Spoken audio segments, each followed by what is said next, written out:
Buenos días. Esta es la segunda parte del capítulo 1 del libro Análisis de la producción y las operaciones. Ya habíamos hablado de su autor, Steven Nachmias, en el video anterior. Continuemos entonces con esta segunda parte del capítulo 1 que se llama Estrategia y competencia. La sección que sigue se llama Iniciativas estratégicas, reingeniería de procesos de negocios. Cabe aclarar que ahorita se va a hablar también de otras 3 iniciativas estratégicas, justo a tiempo, competencia basada en el tiempo y competencia en calidad. Respecto de la reingeniería de procesos de negocios, este tema surgió por el libro de Hammer y Champy, denominado Business Process Reengineering. La reingeniería de procesos de negocios se basa en la idea de que es posible cambiar y mejorar los procesos de negocios establecidos. Se trata de cuestionar por qué las cosas se hacen de una manera sin aceptar como respuesta por qué esa es la forma en que lo hacemos. Hammer y Champy definen la reingeniería de procesos de negocios como comenzar de nuevo. Un ejemplo de esto es IBM Credit Corporation, una compañía subsidiaria de IBM que se encarga de proporcionar crédito a nuevos clientes que adquieren equipo IBM. El proceso tradicional de aprobación de crédito seguía 5 pasos. Primero, un vendedor de IBM pedía telefónicamente una solicitud de financiamiento y esta solicitud se registraba. Segundo, alguien subía el documento al departamento de crédito donde otra persona ingresaba la información en una computadora y revisaba la calificación crediticia del solicitante del préstamo, algo así como un data crédito. El especialista escribía los resultados de la revisión de crédito en un documento que se enviaba al departamento de prácticas comerciales. Tercer paso, un tercero en el departamento de prácticas comerciales actualizaba el formato estándar del crédito en respuesta a la solicitud del cliente. Estas actualizaciones, que se realizaban en otro sistema de cómputo, se anexaban a la solicitud original y al informe del especialista del departamento de crédito. Cuarto, la solicitud pasaba a un fijador de precios, que introducía la información en una hoja de cálculo para determinar la tasa de interés que se le cargaría al cliente. La recomendación del fijador de precios se escribía en papel y se enviaba junto con el resto de los documentos al personal administrativo. Y quinto, la información se convertía en una cotización que sería entregada al vendedor por medio de Federal Express. ¿Cuánto tomaba todo ese proceso? Ese proceso requería un promedio de 6 días y a veces hasta 2 semanas. Los representantes de ventas registraban un sinnúmero de quejas por este retraso, especialmente porque a veces el cliente podía conseguir un computador en otra parte. En un esfuerzo por probar si este proceso podía simplificarse, 2 directivos de alto nivel decidieron hacer el seguimiento de una nueva solicitud a lo largo de los 5 pasos, pidiéndole al personal que dejara a un lado lo que estaba haciendo y lo procesara como normalmente lo haría. ¿Y qué descubrieron? Que para llevar a cabo el proceso completo de 5 pasos se requería de únicamente 90 minutos en promedio. El resto del tiempo, o bien las solicitudes estaban en tránsito de un departamento a otro, o esperaban en el escritorio de alguna persona para ser procesadas. Por lo tanto, el problema no estaba en la eficiencia del personal, sino en el diseño del proceso mismo de autorización de crédito. ¿Y cuál fue la solución? Que los 4 especialistas que manejaban cada solicitud de crédito fueron reemplazados por un generalista en créditos que manejaba la solicitud de principio a fin. Se diseñó un software de actualización para apoyar al generalista, quien no tuvo ningún problema en manejar la mayoría de las solicitudes. El proceso de aprobación de crédito original se había diseñado asumiendo que cada solicitud era lo suficientemente compleja para requerir de alguien con cierto conocimiento en cada una de las áreas. Pero en realidad la mayoría de las solicitudes eran cuestión de rutina y los especialistas generalmente no tenían más que consultar una sencilla tabla para determinar la cifra adecuada. Entonces, ¿cuál fue el resultado de ese cambio? Pues que los 6 días que se requerían para responder las solicitudes de crédito se convirtieron en solo 4 horas, y esto se logró con menos personal.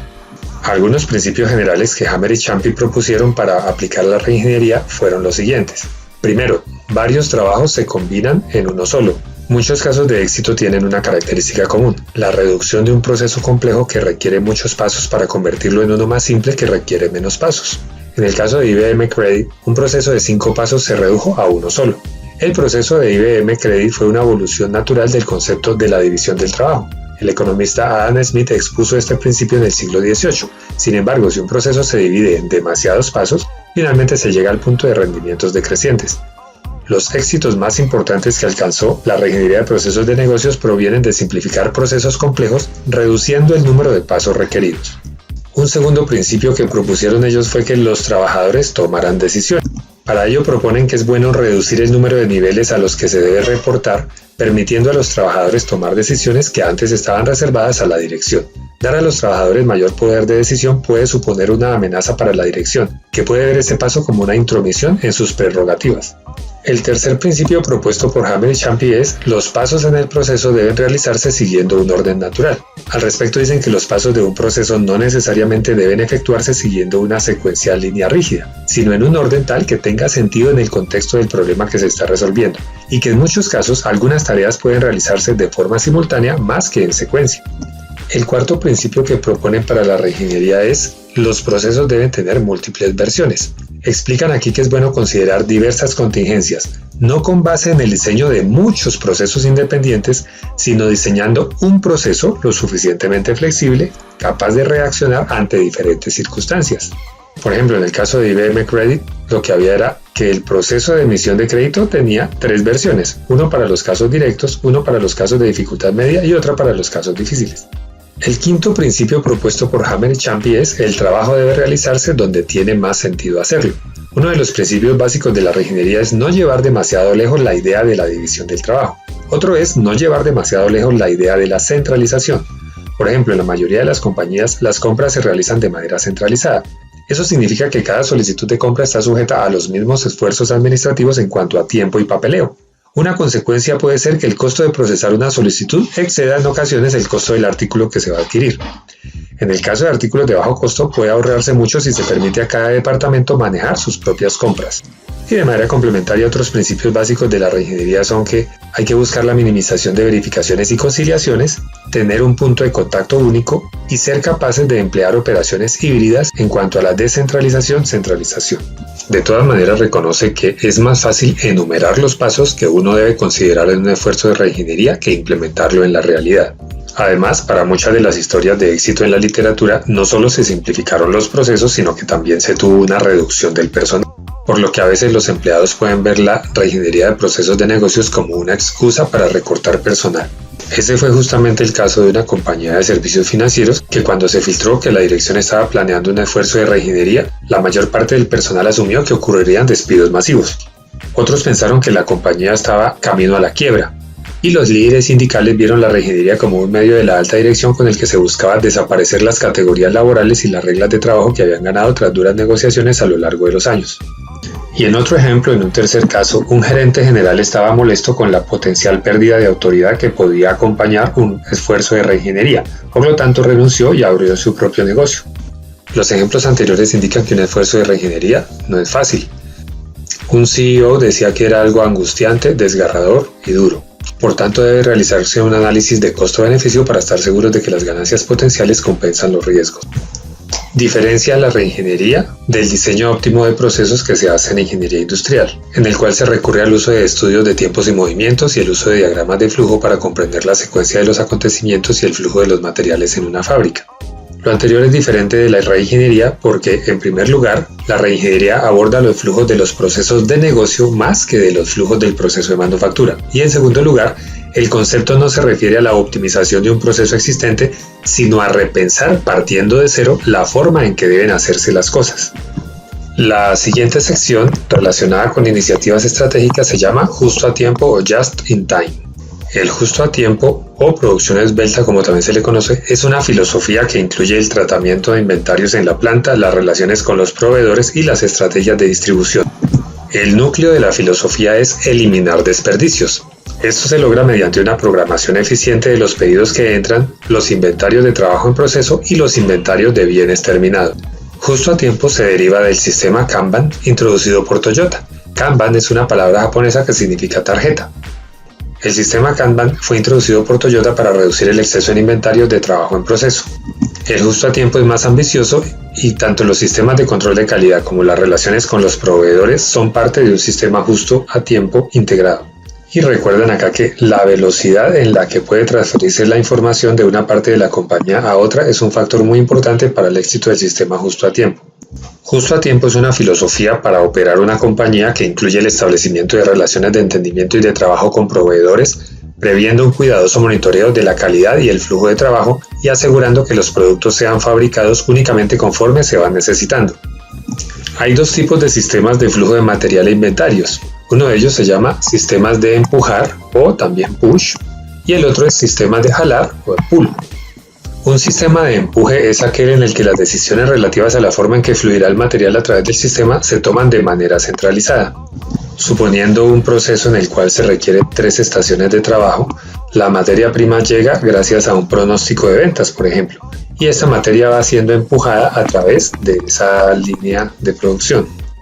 Y luego sigue empujando el producto terminado hasta llegar al cliente final. Es decir, el material se produce y empuja el siguiente nivel del sistema. En cambio, en el justo a tiempo, la producción se inicia en un determinado nivel a consecuencia de una solicitud realizada por un nivel superior, puede ser un pedido. Las unidades entonces se jalan a través del sistema. Aquí lo que ocurre es que a partir de un pedido, por ejemplo, el pedido llega a la empresa y esa información hace que esta estación de trabajo produzca las cantidades que necesitan y le manda la información a la anterior para que también lo haga, y de esa manera se comporta jalando a través del sistema los productos. Algunas de las ventajas del justo a tiempo es que elimina los inventarios, por lo cual reduce los costos de mantener el inventario. También el justo a tiempo permite detectar con rapidez problemas en la calidad, puesto que en un sistema justo a tiempo nunca debe darse la situación en la que se generan grandes cantidades de inventario defectuoso antes de que se pueda detectar la existencia de un problema de calidad. El justo a tiempo también requiere estrechar las relaciones con los proveedores, en parte porque ellos deben ajustar las cantidades y tiempos de entrega para acoplarse con las tasas de flujo de los productos de la empresa. Uno de los aspectos más interesantes del sistema Kanban en Toyota fue la reducción de tiempos de preparación de las operaciones críticas. La reducción del tiempo de preparación, o SMED por sus siglas en inglés, muestra que allí pasaron de 4 a 6 horas que se demoraban haciendo el cambio de dados o el cambio de utillaje y lo redujeron a 10 minutos no más. Esa posibilidad de hacer cambios rápidos de la línea le permitió a Toyota mayor flexibilidad. Profundizando un poco lo que justo a tiempo implica en cuanto a las relaciones con los proveedores, esta tabla lo refleja mejor, comparando la compra convencional con la compra justo a tiempo. En la compra convencional se hacen entregas grandes y poco frecuentes, en cambio en la compra justo a tiempo se hacen entregas pequeñas pero con mucha frecuencia. En la compra convencional hay múltiples proveedores para cada parte, mientras que justo a tiempo hay pocos proveedores y una sola fuente. En la compra convencional hay contratos de compra a corto plazo, mientras que en la compra justo a tiempo hay contratos a largo plazo. En la compra convencional hay mínimo intercambio de información, en cambio en la compra justo a tiempo el intercambio es frecuente en cuanto a información.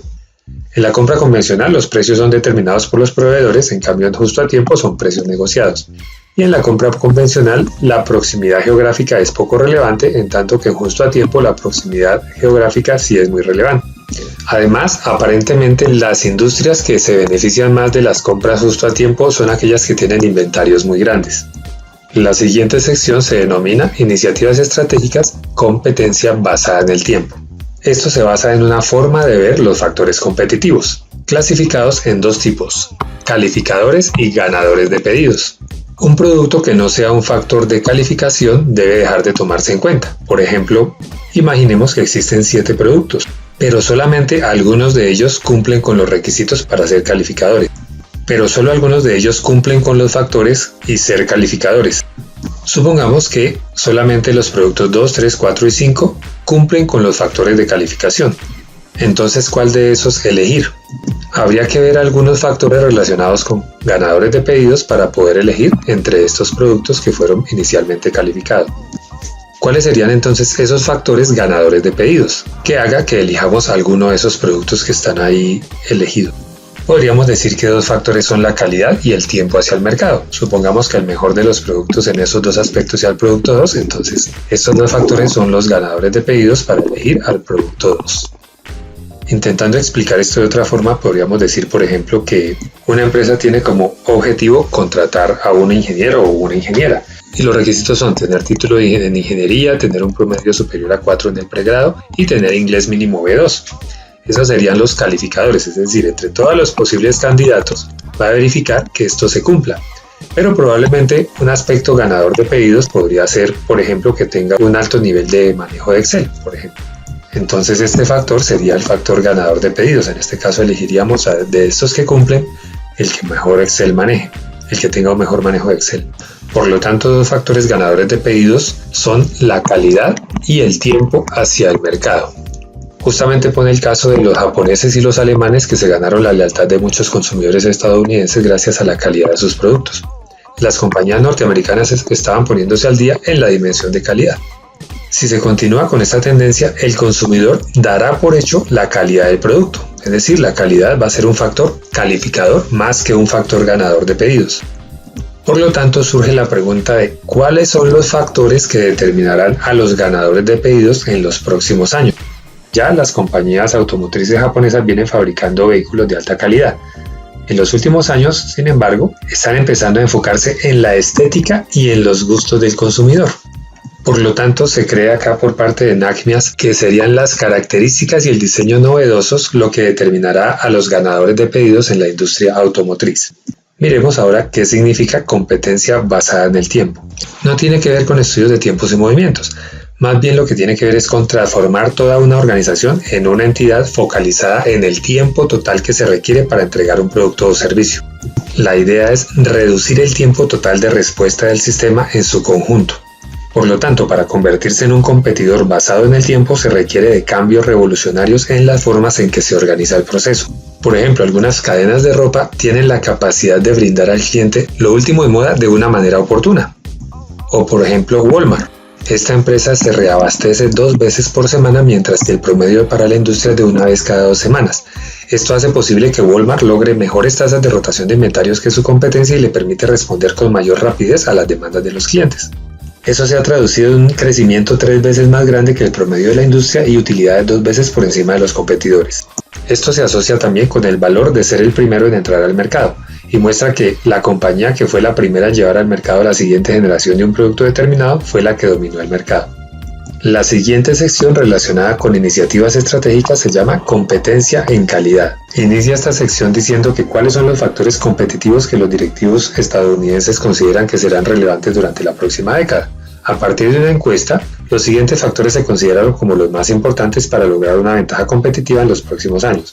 Primero, calidad de conformancia. Segundo, desempeño en la oportunidad de la entrega. Tercero, calidad. Cuarto, flexibilidad del producto. Quinto, servicio postventa. Sexto, precio. Séptimo, variedad de una línea. Octavo, distribución. Noveno, flexibilidad del volumen. Y décimo, promoción. Por lo tanto, puede observarse acá que los temas importantes están encabezados por la calidad y la administración del tiempo. Hay que tener en cuenta que calidad significa diferentes cosas en situaciones distintas, por lo que apremia darle sentido según el contexto de los bienes manufacturados. Una forma de ver la calidad es: un producto de alta calidad es aquel que funciona de acuerdo con la manera en que fue diseñado. Sin embargo, esta definición permite que un producto con un diseño pobre pueda resultar con una alta calidad, mientras que también puede resultar posible que un producto con un muy buen diseño pueda resultar de baja calidad. Entonces surge una nueva pregunta: ¿cuál es la mejor medida de la calidad? Una forma puede ser las tasas de defecto por cada 1000 unidades, por ejemplo, pero una medida más adecuada puede ser la confiabilidad del producto después de su manufactura. Además, recuerda que el negocio de vender calidad está en el punto más elevado de su historia. Y hablando, por ejemplo, de las compañías de vehículos norteamericanos y japoneses, los estadounidenses han logrado disminuir significativamente los defectos reportados por los propietarios de sus vehículos, acercándose bastante a los datos de Japón. Otro aspecto también era que los japoneses lograron producir un vehículo con un costo $1.500 inferior a los norteamericanos, pero Ford cerró esa brecha a unos cuantos pocos dólares. Lo logró aplicando una buena y sólida administración del día a día, es decir, ejecución y planeación muy detalladas, así como aplicar el sentido común a los procedimientos y los diseños de planta, diseños inteligentes que además de vender autos permitan reducir costos e incrementar los márgenes de utilidades. Otro caso también que ejemplifican acá es la industria de herramientas, en la cual los japoneses incursionaron en Estados Unidos en los años 80. Aunque algunas compañías estadounidenses se vieron derrotadas por el ataque de la competencia asiática, no fue así para Stanley Works. Logró mantenerse en el mercado a partir de modernizar sus plantas e introducir nuevos sistemas de control de calidad. Stanley no solamente se enfrentó a la competencia, sino que también compitió exitosamente en Asia. Otro ejemplo dentro de este tipo de iniciativa estratégica es la fabricación de clones de computadores. El mayor número se produce en Texas, Estados Unidos, y ha venido elaborando productos con muy buenos diseños y alta calidad, y eso lo llevó a dominar el 20% del mercado mundial de computadoras personales. Otro ejemplo es la compañía Dell, que es líder del mercado en el área de las computadoras personales y ofrece una combinación de diseños vanguardistas, productos de alta calidad y excelente servicio. Otra empresa que se ha orientado en la competencia en la calidad es Motorola, la cual ha reducido consistentemente la tasa de defectos en los productos que manufactura. Bajaron de 6.000 partes por millón a 40 partes por millón. Finalmente recomienda NACMIAS que se debe contar con sistemas que permitan monitorear las medidas tradicionales de calidad, es decir, ajustarse a las especificaciones y productos sin defectos. Además, hay que ir más allá de las medidas estadísticas. La calidad requiere compenetrarse en la forma que hacemos negocios, desde la calidad en diseño, calidad en manufactura y calidad para crear sistemas de trabajo con los proveedores, hasta la calidad en cuanto a satisfacción y servicio al cliente. Hasta aquí entonces esta sección 1.8. Luego viene una serie de preguntas para las secciones 1.5 a 1.8. La siguiente sección se llama Acoplamiento de los ciclos de vida del producto y del proceso. En esta sección vamos a hablar del ciclo de vida del producto y el ciclo de vida del proceso. Iniciemos entonces con el ciclo de vida del producto. Dice NACMIAS que la demanda de nuevos productos normalmente experimenta ciclos que pueden identificarse y mapearse a lo largo del tiempo, y comprender la naturaleza de esta evolución ayuda a identificar las estrategias apropiadas para la producción y las operaciones en las diversas etapas del ciclo del producto. El ciclo de vida del producto está conformado por 4 segmentos principales: inicio, rápido crecimiento, maduración y estabilización o declive. Durante la fase de inicio, el mercado para el producto se está desarrollando, los costos de producción y distribución son elevados y usualmente la competencia no es un problema. Durante esta fase, la estrategia primaria consiste en ocuparse de aplicar las experiencias del mercado y de manufactura para mejorar las funciones de producción y mercadeo. En este momento deben manifestarse y corregirse las deficiencias serias de diseño. El periodo de crecimiento rápido atestigua el principio de la competencia. La meta estratégica primaria durante este periodo consiste en posicionar en el mercado el producto tan firmemente como sea posible. Para ello, la dirección debe considerar patrones alternativos de asignación de precios que se adapten a las diferentes clases de clientes y que refuercen la preferencia de la marca entre proveedores y consumidores. El proceso de manufactura debe llevar a cabo mejoras y acciones de estandarización conforme aumentan los volúmenes de producción. La flexibilización y modularización de la función de manufactura es altamente deseable en esta etapa. Durante la fase de maduración del ciclo de vida del producto, el objetivo debe ser mantener y mejorar la lealtad a la marca que la compañía ha ido cultivando durante la fase de crecimiento. La dirección debe buscar incrementar la participación de mercado estableciendo precios competitivos. Los ahorros en los costos deben realizarse a través de un mejor control de la producción y la distribución del producto. Durante esta fase, la compañía necesita atender las señales que envíe el mercado. La mayoría de los problemas con la calidad y el diseño del producto deben corregirse durante las fases de inicio y crecimiento, pero también deben contemplarse mejoras adicionales durante esta fase. Y en la última etapa, la de estabilización o declive, puede ser que muchos productos continúen vendiéndose con un potencial anual de crecimiento casi de forma indefinida, y tendrían este comportamiento que está acá. Pero también otros productos experimentarán un declive natural en el volumen de ventas conforme se satura el mercado del producto o conforme el producto se va volviendo obsoleto, como ocurre aquí en esta parte. Si este último caso es el que se presenta, la compañía debe adoptar una estrategia para sacar el mayor provecho posible del producto o la línea de producto, al mismo tiempo que minimiza la inversión en nueva tecnología de manufactura y en publicidad en medios masivos de comunicación. Y finalmente, NACMIAS habla de que aunque este es un concepto útil, la curva del ciclo de vida del producto no es del todo preciso para todas las circunstancias. También que aun cuando consideremos que en general el concepto del ciclo de vida es una forma útil de observar los patrones de demanda de los consumidores, la construcción cuidadosa de un modelo para cada producto representa una muy efectiva herramienta de planificación. Enseguida se habla del ciclo de vida del proceso. Al respecto, NACMIAS cita a 2 autores que clasifican las etapas principales del ciclo de vida del proceso de manufactura en etapa temprana, etapa media y etapa madura. Aunque estas etapas o fases no coinciden de forma precisa con las etapas del ciclo de vida del producto, proporcionan un marco conceptual para planear mejoras en el proceso de manufactura conforme madura el producto. En la primera fase del ciclo de vida del proceso, la función de manufactura tiene las características de un taller o job shop. Debe enfrentar una mezcla diversificada de pedidos de relativamente bajo volumen y ser capaz de responder a cambios en el diseño del producto. Los tipos y calidad de los insumos pueden variar considerablemente y la compañía tiene poco control sobre los proveedores. En la fase media del ciclo de vida del proceso, la automatización comienza a jugar un papel más importante. La compañía debe ser capaz de ejercer mayor control sobre los proveedores conforme se incrementa el volumen de producción. Los costos unitarios de producción disminuyen como resultado de los efectos de aprendizaje. El proceso de producción puede involucrar el procesamiento por lotes o batch y algunas líneas de transferencia, líneas de ensamble. En la última fase del ciclo de vida del proceso se automatizan la mayoría de las operaciones principales, se estandariza el proceso de producción y se introducen muy pocas innovaciones a la manufactura. Además, el proceso de producción puede asumir las características de una operación de flujo continuo.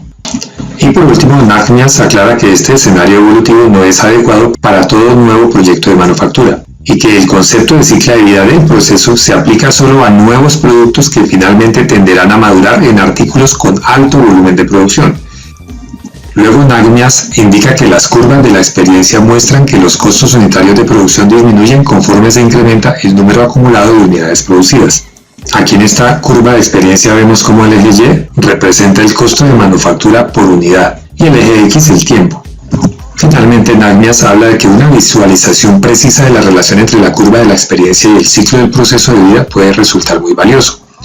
Eso contribuirá a determinar los tiempos más adecuados para llevar a cabo mejoras en el proceso de manufactura.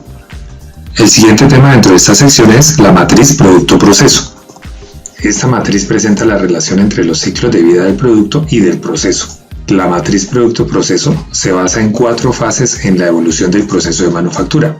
Primero, flujo mezclado, segundo, flujo de línea desconectada, tercero, flujo de línea conectada y cuarto, flujo continuo.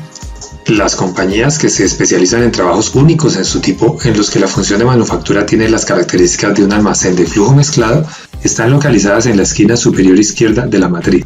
La producción se realiza en lotes relativamente pequeños y la organización es de tipo taller para obtener el máximo de flexibilidad.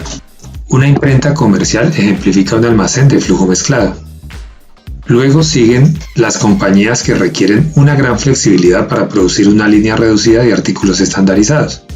Por ejemplo, los fabricantes de maquinaria pesada caen en esta categoría debido a que deben producir en volúmenes algo elevados. Una línea desconectada proporcionará la suficiente flexibilidad para cumplir con los pedidos personalizados al mismo tiempo que conserva las economías de una estandarización reducida. La tercera categoría hacia abajo de la diagonal incluye compañías que producen una línea de productos estándar para un mercado de grandes volúmenes. Los ejemplos típicos son productores de electrodomésticos o equipo electrónico y fabricantes de vehículos. La línea de ensamble o línea de transferencia será una tecnología de proceso adecuada para este caso. Finalmente, la porción inferior derecha de la matriz será adecuada para productos que involucran un flujo continuo. El procesamiento de productos químicos, gasolina y refinamiento de petróleo y de azúcar son algunos ejemplos. Estos procesos se caracterizan por bajos costos unitarios, estandarización del producto, altos volúmenes de ventas e inflexibilidad extrema del proceso de producción. Así que, ¿para qué nos puede servir la matriz producto-proceso? Proporciona un medio para evaluar si la compañía opera en la porción adecuada de la matriz, esto es, si el proceso está adecuadamente acoplado con la estructura del producto. De todas formas, hay compañías que eligen operar fuera de la diagonal, pero que tienen algunas razones para hacerlo. Por ejemplo, una empresa que opera fuera de esa diagonal sería Rolls-Royce. Esta matriz puede verse de 2 maneras. Esta que acabamos de ver es aquella que consiste en acoplar la industria apropiada en su fase de madurez con el correspondiente proceso apropiado. Este punto de vista reconoce que no todas las industrias necesariamente siguen la evolución del proceso descrita en la sección previa al ciclo de vida del proceso. Existe otra forma de ver la matriz producto-proceso. Puede usarse para identificar el acoplamiento adecuado entre el proceso de producción y las fases del ciclo de vida del producto. En la fase de inicio del desarrollo del producto, la compañía deberá posicionarse normalmente en la esquina superior izquierda de la matriz, pero conforme madura el mercado para el producto, la compañía se moverá hacia abajo a lo largo de la diagonal para lograr economías de escala. Finalmente, la compañía se quedará en la posición de la matriz que sea adecuada, tomando como base las características específicas del producto. Y finalizando esta sección están algunas preguntas relacionadas con problemas para la sección 1.9. La siguiente sección se llama Curvas de la experiencia y el aprendizaje. En esta sección indica que conforme se adquiere experiencia en la producción de un producto específico, sea a nivel de un trabajador o por una industria en su conjunto, el proceso de producción se va tornando más eficiente. Esto está basado en la división del trabajo propuesto por Adam Smith, que dice que mediante la reducción de las labores de una persona a una única operación y hacer de esta operación su única ocupación en la vida, necesariamente incrementa en gran medida la destreza del trabajador. Además, al cuantificar la relación que describe la ganancia en eficiencia que se obtiene con el incremento en el número acumulado de unidades producidas, la dirección puede predecir de manera precisa la capacidad de las instalaciones existentes y los costos unitarios de producción. De todas formas, además del mejoramiento de las habilidades de una persona, algunos factores que ayudan a elevar la eficiencia están mejoramiento de los métodos de producción, mejoramiento en la confiabilidad y eficiencia de las herramientas y máquinas utilizadas, mejor diseño del producto, mejor programación de la producción y el control de inventarios y mejor organización del lugar de trabajo. Muchos estudios han mostrado que las horas de mano de obra directa que se requerían para producir una unidad disminuían con el incremento en el número acumulado de unidades producidas. Esto se conoce como curva de aprendizaje. Asimismo, se ha observado que en muchas industrias los costos marginales de producción disminuyen con el incremento en el número acumulado de unidades producidas. Esto se llama curva de la experiencia. Revisemos con detalle el tema de curva de aprendizaje. Conforme los trabajadores adquieren más experiencia con los requerimientos de un proceso particular o conforme el proceso se va mejorando con el tiempo, disminuye el número de horas necesario para producir una unidad adicional. La curva de aprendizaje que modela esta relación es también un medio para describir economías de escalas dinámicas. La experiencia ha mostrado que estas curvas se pueden representar de manera precisa por medio de una relación exponencial. Si Y sub U es el número de horas de mano de obra que se requiere para producir la uésima unidad, entonces la curva de aprendizaje está dada por esta ecuación, donde A es el número de horas que se requieren para producir la primera unidad y B mide la tasa marginal de disminución de las horas de producción con el incremento en el número de unidades producidas. Tradicionalmente, las curvas de aprendizaje se describen por medio de la baja porcentual de las horas de mano de obra requeridas para producir el artículo número 2n comparado con las horas de mano de obra necesarias para producir el artículo número n, y se asume que este porcentaje es independiente de n. Esto es, una curva de aprendizaje de 80% significa que el tiempo que se requiere para producir la unidad número 2n es 80% del tiempo requerido para producir la unidad número n para todo valor de n. Miremos la siguiente relación. Recordemos que la curva de aprendizaje está dada por esta ecuación, que la tenemos acá, y sub u igual a sub u a la menos b. Eso sería para el artículo número n. Pero para el artículo número 2n sería el doble, o sea, y 2u es igual a por 2u a la menos b, y esto daría la relación del 80%. Tendríamos entonces esta igualdad, pero si aplicamos logaritmo natural al lado y lado, nos quedaría esta ecuación que tenemos acá, menos b por logaritmo natural de 2 es igual a logaritmo natural de 0.8, o lo que es lo mismo, b igual a menos logaritmo natural de 0.8 sobre logaritmo natural de 2. Haciendo el cálculo nos da b igual a 0.3219. Generalizando un poco la b, podríamos decir que b sería igual a menos logaritmo natural de l sobre logaritmo natural de 2, siendo l el porcentaje que representa la curva de aprendizaje, en la cual para producir la unidad 2n es el porcentaje del tiempo requerido para producir la unidad número n. Aquí en la figura 1.6 se muestra una curva de aprendizaje del 80%. Recordemos nuevamente la ecuación que nos representa la curva de aprendizaje y aplicando logaritmo natural al lado y lado de la igualdad, ¿qué nos queda? Nos quedaría logaritmo natural de y sub 1 igual a, dado que la ecuación dice a por u a la menos b, entonces al multiplicar esos dos valores se suman los logaritmos. Logaritmo de a menos b porque bajamos la b que está en el exponente aplicando logaritmo por logaritmo natural de u, que sería esta misma relación lineal que tenemos acá. Adicionalmente nos dice que cuando se grafica en un papel con doble logaritmo, la curva de aprendizaje debe ser una línea recta si la relación exponencial que hemos asumido es precisa. Veamos el ejemplo.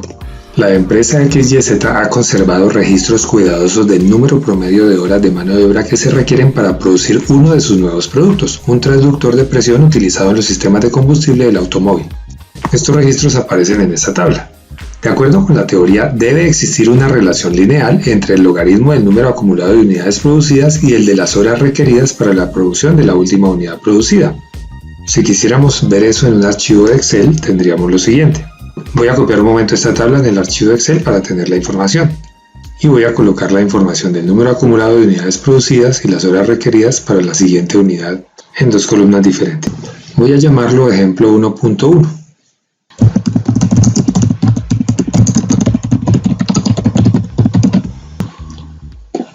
Y tengo la columna de número acumulado de unidades producidas, que es la columna A en este caso, y también voy a tener la columna que se llama horas requeridas para la siguiente unidad, que sería la columna B. Y aquí voy a ajustar texto. Listo. Voy a transcribir los datos que están en esta columna, 10, 25, 100 y así sucesivamente. Y la información de la columna B también la vamos a copiar.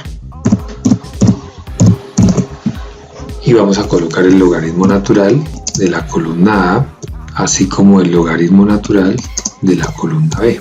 Entonces, para el primer dato tenemos lo siguiente.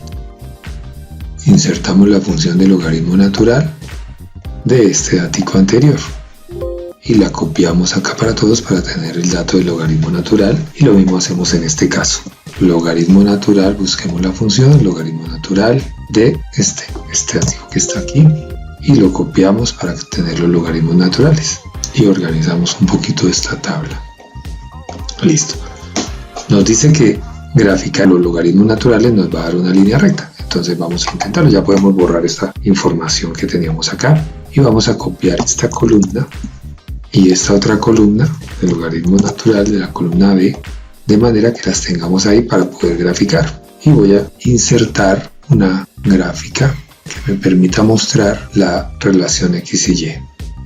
Como podemos ver, tiene cierta similitud con lo que dice la parte teórica que habíamos visto ahorita, en el cual nos dice que debe existir una relación lineal entre el logaritmo del número acumulado de unidades producidas y el de las horas requeridas para la producción de la última unidad producida.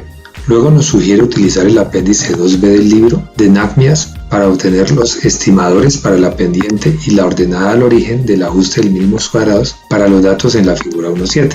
La gráfica del libro es esta que tenemos acá y es muy parecida a la que acabamos de obtener en el Excel. Y nos sugiere que utilizando los métodos delineados en el apéndice 2b obtengamos los estimadores para la pendiente y la ordenada al origen del ajuste de mínimos cuadrados para los datos en la figura 1.7. Sin embargo, vamos a recurrir a Excel para que nos dé esos estimadores. Entonces aquí en Excel, con el gráfico que ya obtuvimos, vamos a darle a agregar línea de tendencia y le pedimos que nos presente la ecuación del gráfico. Y ya la tenemos acá. Y igual a menos 0,4228x más 3,1301. Vamos a copiar aquí la imagen que nos acaba de salir en Excel. Y ya tenemos la ecuación. Aquí la escribimos un poco más grande, por lo tanto ya sabemos que la ordenada al origen sería este dato de acá y la pendiente sería menos 0,4228. De todas maneras, aquí aparece el apéndice 2b que nos indica cómo calcular esos resultados. Sabemos también que la ordenada al origen de esta recta, cuando se cruza acá, es 3.1301. Dado que ya habíamos visto que A es el número de horas que se requieren para producir la primera unidad y que ya sabemos que el valor de A es el exponente, es E a la 3,1301, entonces vamos a la calculadora y le decimos que A es igual a primero la tecla Shift logaritmo natural para que nos salga la E y luego el número 3,1301 en la calculadora, y esto nos da que A es igual a 22,8776 horas. Por lo tanto, la primera unidad debe haber requerido 23 horas para ser producida. También sabemos que el término para la pendiente es la constante menos b, y antes ya habíamos hecho la equivalencia que b es igual a menos logaritmo natural de L sobre logaritmo natural de 2. Entonces, a partir de esta ecuación vamos a despejar logaritmo natural de L. ¿Cómo nos queda? Tendríamos entonces esta ecuación al despejar logaritmo natural de b, y reemplazando los valores tendríamos lo siguiente. Realizando los cálculos de la derecha de la igualdad nos da este resultado. Y para despejar L puedo aplicar al lado exponente. Por lo tanto, L me daría 0.745996, que es prácticamente una curva de aprendizaje del 75%. Es decir, estos datos muestran que el efecto del aprendizaje sobre la producción de los transductores puede describirse en forma precisa mediante una curva de aprendizaje del 75%. Por lo tanto, esta curva se puede usar para predecir el número de horas de mano de obra que se requerirán para la posterior producción de estos traductores. Por ejemplo, el tiempo requerido para la unidad número 50.000, ¿cuál debe ser? Recordemos que ya tenemos esta ecuación, entonces reemplazando nos da lo siguiente. Y de la unidad 50.000 es igual a, pero A es el número de horas que se requieren para producir la primera unidad. Ya habíamos hecho ese cálculo y se requerían 22,8 horas. Por lo tanto, nos queda Y de la unidad 50.000 es igual a 22,88 por U elevado a la pendiente, que en este caso es menos 0,42276. Ahora reemplazamos acá por 50.000 unidades, la U, y eso nos da que el tiempo requerido para la unidad 50.000 es 0,236 horas.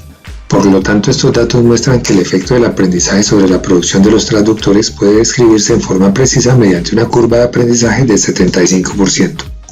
Por lo tanto, tenemos que la unidad 50.000 va a requerir 0.236 horas. De todas maneras, Nahmias advierte que dichos resultados deben interpretarse con cautela.